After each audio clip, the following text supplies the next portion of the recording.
तुम्ही ज्यांची दाढी पुरवळत होते ना त्यांना जाऊन आता उत्तर द्या।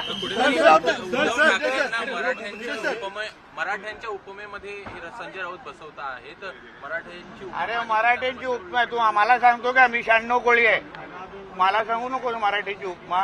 पण जे त्यांनी संगमेश्वर मध्ये आमच्या संभाजी राजेला का पकडलं? कारण आमचा ते काही फितूर निघाले, स्वकीयांनी त्या मुघलांना मदत केली म्हणून आमच्या संभाजी राजेंना ज्यांनी एकही लढाईला हरले नाही त्या संभाजी राजेंना पकडलं कोणी? तर आमच्या स्वकीयांनी फितुरी केली। असंच या हिंदू समाजाच्या विरोधात हे आमचेच स्वकीय आमच्या विरोधात गेले, कळलं ना? आमचे त्या जिहादांबरोबर मांडीला मांडी लावून बसले, चंगेज मुलतानी, रशीद खान मामूचे दाढी कुरवळत बसले ना, त्याबद्दल बोललेलो आहे। तुम्ही वारंवार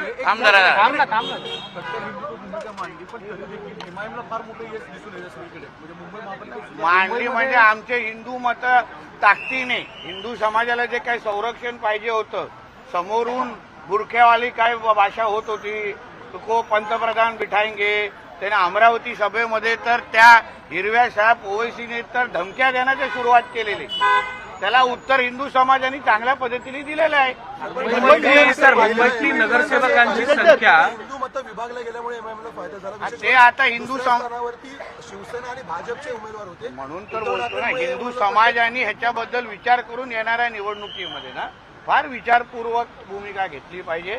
ते आपण हिंदूंमध्ये फूट अगर पाडली तर अशाच पद्धतीचे हे एमआयएम इस्लाम पार्टी सारखे कट्टरपंथी विचाराच्या पार्ट्या उद्या निवडून आल्या तर ते आजान मस्जिद के विरोधात खिलाफ बोलने वालों को वोट मत दो असेच प्रचार सुरू होणार सगळीकडे। मुंबईतली मुस्लिम संख्या मुस्लिम सोबत आहे, जी यश आम्हाला जे यश मिळालेलं आहे त्यावरून सिद्ध होतंय की मराठी माणूस आमच्याच सोबत आहे असं संजय राऊतांनी।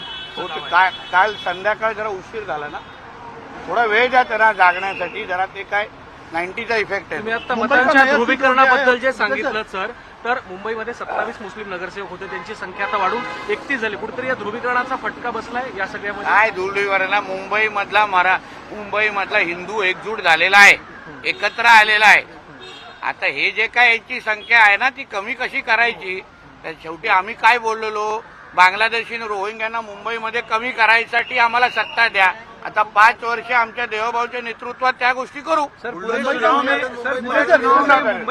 पूर्ण ऑइलिंग आणि सर्व्हिसिंग करून ठेवलेली, आता सगळीकडे हे जे अनधिकृत हिरवी चादर टाकून ठेवलेले ना सगळीकडे आता देवभाऊंचा बुलडोजर चालू। तुम्ही डेडलाईन दिली होती खरं तर मुंबईमध्ये अस्लम शेख यांच्या संदर्भात बोलताना की 15-17 जानेवारी खरं तर डेडलाईन असेल रोहिंग्यांसाठी, डेडलाईन आता पूर्ण झाली, काय सांगाल? काय सांगू आता, त्यांनी बॅग पॅक करून निघावं इथून। हा, कारवाई कशा होतं ते तुमची कॅमेराला जरा सगळं तयारी करून ठेवा ना, इथे उभे करून का जेव्हा बाहेर निघतील त्यांचे थोबडे जरा कॅमेरावर दाखवा। बीजेपी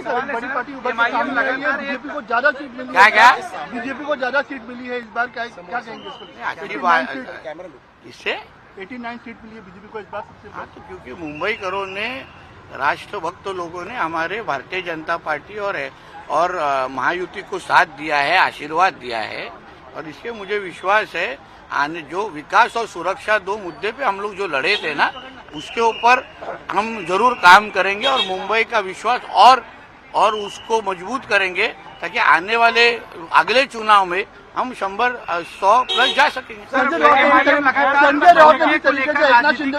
मला कळतच नाही, एक जण बोलला तर बोलना। जिस तरीके से जयचंद एकनाथ शिंदे को बुलाया है, कैसे देखते हैं?